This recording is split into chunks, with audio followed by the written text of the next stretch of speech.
How to read the level of the waste ink pads counter in Epson printers. Open the website of inkchip. The link is in the description, or search it with Google. Click on WIC. Download the program in the language you want. It's free. Install the program.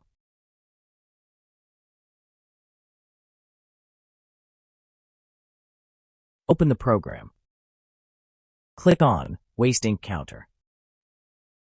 Select your printer. Click on Read Waste Ink Counter. Here you will find the level of the waste ink pads. 0% is okay. 100% is full.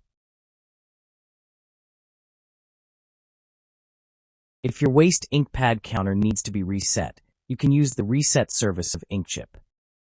It's easy to use, and it costs only $10 or less. If you need to remove and clean the waste ink pads, in the description you'll find a link to a video on this topic.